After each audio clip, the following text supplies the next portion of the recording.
you understand the words coming out my mouth? Yeah, I understand. You understand? Yeah. You understand? Yes. Okay. You can call some girls? Call the girls. Call the girls. Call them. Girls. What? Huh? Females. Females. Yeah. No females? I have. You the Ethiopian. Yeah. You the Ethiopian Steve. Come on, teach us. Okay. It's history. History. It's Ethiopian history. Yeah. Okay. What else? What up? Okay. It is insight. You know insight? You know. Yeah. Insight tackle. Okay. Okay. Insight tackle. That means this. A plant. Yeah. Oh, play. Insight tackle. That means this. Okay. All Yeah. right. No way. Okay. Wait. Yeah. Okay. All right. Okay. Oh yeah. Yeah. ለምንድን ነው ግን ብዙ ኢትዮጵያውያን እንግሊዘኛ የካንጋሮ እግር የሚሆንባቸው? የተለያዩ ኦፖርቹኒቲዎች ወደኛ ሲመጡ በእንግሊዘኛ ራሳችን ለመግለጽ ስንቸገር እንታያለን። ለምንድን ነው እንግሊዘኛ የካንጋሮ እግር የሆነብን? 12 ዓመት እንግሊዘኛ ተምረን የተለያዩ ኮርሶችን ደግሞ ከኤሌመንተሪ ጀምሮ እስከ ዩኒቨርሲቲ አስ ሚዲየም ኦፍ ኢንስትራክሽን እንግሊዘኛን ተጠቅመን ወስደን ዩኒቨርሲቲ ገብተን የወጣን ሰዎች አስ ኮመን ኮርስ ከሁለት ያላነሱ የእንግሊዘኛ ኮርሶችን ወስደን የሁሉ ሆኖ ሲያበቃ ስቲል ራሳችንን በእንግሊዘኛ ለመግለጽ እንቸገራለን። ለምንድን ነው? ምንድነው ምክንያቱ? እንግሊዘኛ ስለሚከብድ ነው? I don't think so። እንግሊዘኛ ስለሚከብድ አይመስለኝም። አይደለም። ጥሩ መምህራን ስላላስተማሩን ነው ሊሆን ይችላል። ግን በዚህ ዘመን ጥሩ መምህር አላስተማረኝም ብሎ ይሄን እንደ ምክንያት ማቅረብ ተቀባይነት የለውም። ሲጀመር መምህር መንገድ ካሳየ ራስን ማብቃት የተለያዩ ነገሮችን በማንበብ በማዳመጥ ፕራክቲስ በማድረግ ራሳችንን ኢምፕሩቭ ማድረግ ያለብን እኛ ነን እንጂ እስከመጨረሻ ከመምህር የምንጠብቅ ነገር አይደለም። ስለዚህ ጥሩ የእንግሊዘኛ መምህር አላስተማረኝም ሜቢ እንደዚህ አይነት ነገሮች ፕሮናንሲዬሽን ላይ አሉታዊ ተጽዕኖ ሊፈጥሩ ይችላሉ። ምክንያቱም ኔቲቭ ላይ ፕሮናንሲዬሽን ያለው መምህር ያስተማረው ተማሪና ኔቲቭ ላይ ፕሮናንሲዬሽን የሌለው መምህር ያስተማረው በፕሮናንሲዬሽን ሊለያዩ ይችላሉ። ግን እኔ እያልኩ ያለው የኔቲቭ ላይ ፕሮናንሲዬሽን ጉዳይ አይደለም።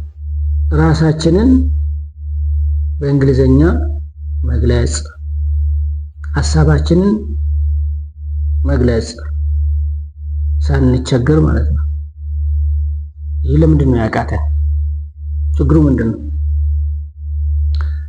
እኔ እንደሚመስለኝ ፍላጎት ይመስለኛል። እንግሊዘኛ ያን ያህል የሚጠቅመን አድርገን አናስብም። ብዙዎቻችን ፍላጎታችን በጣም የወረደ ነው። ለብዙ ተማሪዎች እንግሊዘኛ ቋንቋ ፍላጎት ምናልባት ትልልቅ ከተሞች ላይ የእንግሊዘኛ ጥቅም የገባቸው ይማራሉ፣ ራሳቸውን ያሻሽላሉ። እንደዛ ሲሆንም እያየን ነው። ግን በተለይ ክፍለ ሀገር ላይ ያላችሁ ሰዎች ተማሪዎች እንግሊዘኛን እንደሚጠቅም አድርጋችሁ አታስቡ። ፍላጎታችሁ የወረደ ነው። ስለዚህ እኔ አሁን ይሄ የእንግሊዘኛ ቋንቋ በትክክል አለመጠቀማችን ራሳችን በእንግሊዘኛ መግለጽ አለመቻላችን የሚመነጨው ከፍላጎት ማነስ ይመስለኛል።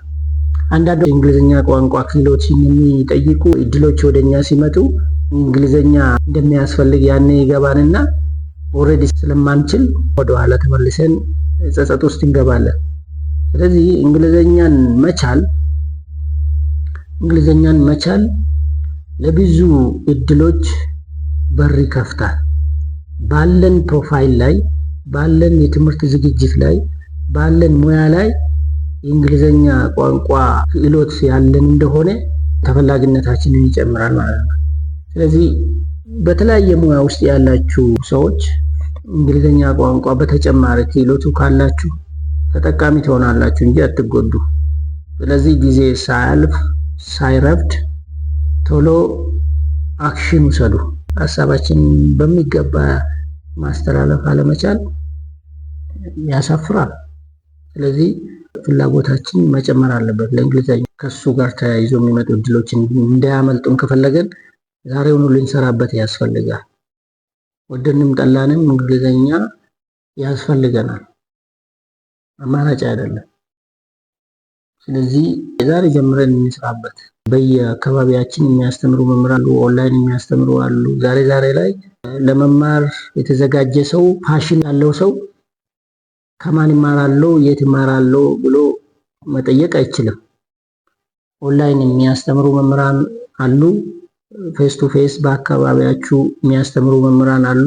ለራሳችሁ ቃል ግቡ። እኔ ከዛሬ ጀምሮ እንግሊዘኛዬን ለማሻሻል ዝግጁ ነኝ ብላችሁ ለራሳችሁ ቃል ግቡ። የተሻለ ቦታ ከፍላችሁ መማር ካለባችሁም ከፍላችሁ ተማሩ። ሪዋርዲንግ ነው። የሆነ ጊዜ ይከፍላችኋል መልሶ፣ አትከስሩ። ስለዚህ ጊዜያችሁን መስዋዕት አድርጉ፣ ኢነርጂያችሁን መስዋዕት አድርጉ። ካስፈላጊ ገንዘባችሁንም ከፍላችሁ ዛሬውኑ ጀምራችሁ እንግሊዘኛን ለመማር ወስኑ። ለራሳችሁ ቃል ግቡ። ዛሬ የምታወጡት ኢንቨስት የምታደርጉት ኢነርጂም ጊዜም ገንዘብም ቢሆን መልሶ የሆነ ጊዜ ላይ ይከፍላችኋል። አታውቁም መቼ እንደሚከፍላችሁ። ግን ያ ጊዜ መጥቶ እንግሊዘኛን የሚጠይቅ ኦፖርቹኒቲ መጥቶ እንግሊዘኛ ስኪል ክህሎት ሳይኖራችሁ ቀርቶ ያ እድል ከሚያመልጣችሁ ዛሬውኑ ጀምራችሁ ለራሳችሁ ቃል ገብታችሁ እንግሊዘኛ ቋንቋችሁ እንድታሻሽሉ መክራችኋለሁ፣ እንደ አንድ አስተማሪ ማለት ነው።